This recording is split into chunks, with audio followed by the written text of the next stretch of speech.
Assalamu alaikum wa rahmatullahi wa barakatuh. Greetings of peace, mercy, and blessings be upon all of you. I'm your brother Matib Ahmed, and welcome back to another session regarding miracles of hope. Today, I want to speak to you about the fifth chapter of the Quran titled Surah Maidah, or the chapter of Al Maidah, which is translated to be the table spread. We'll get to why it's titled table spread. However, I want to do a topical overview of Surah Al-Ma'idah in a succinct way. And the reason why I want to do this topical overview is so that when you recite this chapter, you are able to connect each verse, a particular verse, with a general topic. And then you're able to connect this general topic to what we call in Arabic, or as a discipline, maqasid, or the objective of the surah. The general intent or the objective behind the surah. What do we see as a collective objective behind this particular verse? So, for example, if you go to Surah Al-Fatiha, it is about seeking guidance and assuring that kamalul ubudiyya, perfecting your slaveryness to God, your slaveness to God. That you're a slave to God, and perfecting the fact that you're a slave to God. Surah Al-Baqarah is establishing khilafah as an individual responsibility, a khilafah which is assuring that you are a responsible individual and you are carrying out environmental responsibility, carrying out social responsibility, family responsibility, and your individual responsibility. All of this is packed into you, that you must carry out this responsibility, and we have laws regarding that. Surah Al-Imran, which is the third chapter, discusses community and establishing unity in the community from an individual perspective, and assuring that what are the characteristics of the community, and being vigilant of the hypocrites who try to break down the community. Surah An-Nisa aims to establish a community as a family, from the perspective of a family, meaning a community is just a collection of family, and the family is just a small community. And if community breaks down, the family is very vulnerable. And if the family structure is totally torn apart, there is rather no community. So it tries to establish this aspect, as well as certain interpersonal dealings with the Jews and the Christians, the people of the book. Surah Al-Ma'idah is similar in this regard, similar to the previous chapters. For example, we find two main types of topics that are discussed. You can break it down into three topics, however, two main topics.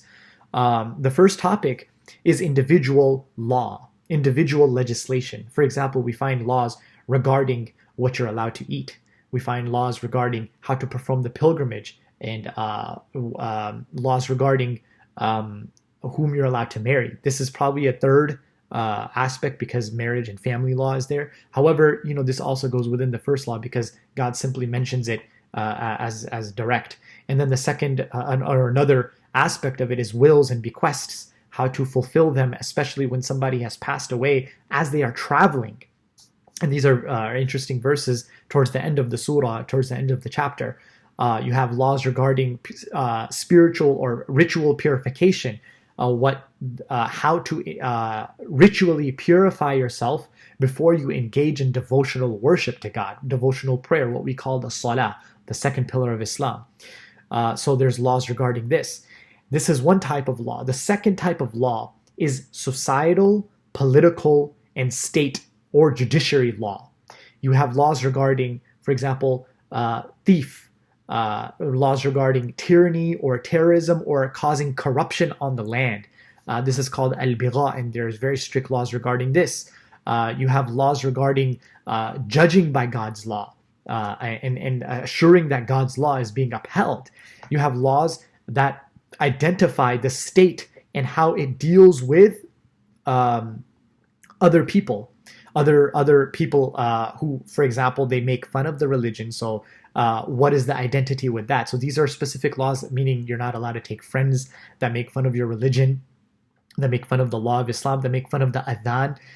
You have specific laws regarding this. And then it engages in a very harsh retribution or harsh dialogue with the Jews and the Christians who have exaggerated and perverted some of the beliefs that Islam deems reprehensible. Such as the divinity of Jesus and whatnot, and we'll get to that. So this is the first aspect, the laws And these are the topics. You have individual law and you have political law. So the objective that we see from this is the individual, how he relates with the state, with the nation as a whole. Because previously we saw community, how community was the focus, and establishing the unity within the community, establishing families within the community. Now we see how God is establishing the community as it regards to the higher order state, the political state of the Muslims. So establishes laws regarding that, so that the state, the internal matters of the state are upheld, that they are not going to be disintegrated, and that the community and the families will flourish as the state is growing. Lastly, what I'd like to discuss are some of the stories that Surah Maidah goes into. And they're very interesting. There are four main stories. The first story is that of Moses, peace be upon him, and how he commanded his people to go and fight a group of people, and God will give them victory if they were to simply fight. However, they still refused. So this gives us the negative example of what not to follow, that when God tells us to do something, we go do it instead of not doing it. And then we have the example or the story of the two children of Adam, peace be upon him, how one of them killed the other because of certain animosity, and how God accepted the favor of one over the other. And the story, we learn multiple lessons we learn from this. One of them is that God only accepts good deeds from those people who are muttaqeen. So this is a verse that gives us somewhat strikes fear in the heart, because am I really a muttaqi? Am I really someone who is God conscious? And because God only accepts, God says, إِنَّمَا يَتَقَبَّلُ اللَّهُ مِنَ الْمُتَّقِينَ. God only accepts from those people who are God conscious. So am I really that person? How do I know if I'm from that person? So you engage, so you work hard in your devotional worship as much as you can, and you ask God, God, make me amongst the muttaqeen. اجعلني من المتقين. اجعلنا للمتقين إماما, as we will see in a different verse in Surah Al-Furqan. And that is the second story. The third story is that of the table spread itself. And that is when God speaks of the various miracles that were given to Jesus, son of Mary, peace be upon them both. He gives them, the ability to see what is hidden in the households. He gives them the ability to cure the leper, cure the people who are sick.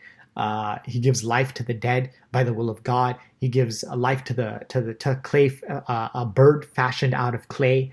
And one of them is that his disciples were very, very hungry. And so they asked Jesus, Isa alayhi salam, peace be upon him, to bring a table spread from the skies.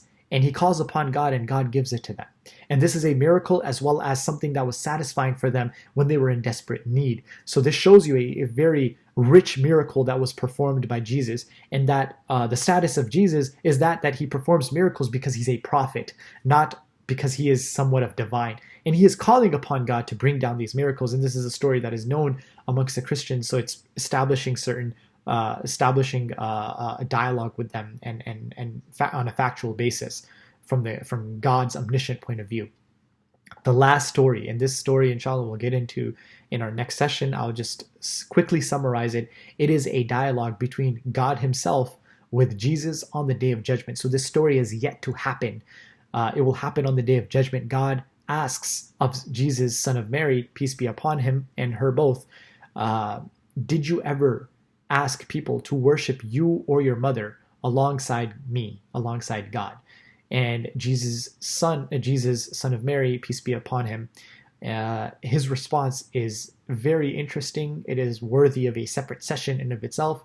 And with that, I will leave you with the cliffhanger. If this video was beneficial, please definitely do like it and share it. Let others view it. Help that YouTube algorithm out, inshallah. And definitely, as you recite the Quran, connect yourself with these topics and these objectives, so you see what God is trying to improve. And sometimes, if you find something, definitely leave some comments, some insights that you were able to come up with. Definitely leave that in the comments. Jazakumullahu khaira. May God reward you with the best of reward. Subhanakallahumma wa bihamdika nashhadu an la ilaha illa anta nastaghfiruka wa natubu ilayk.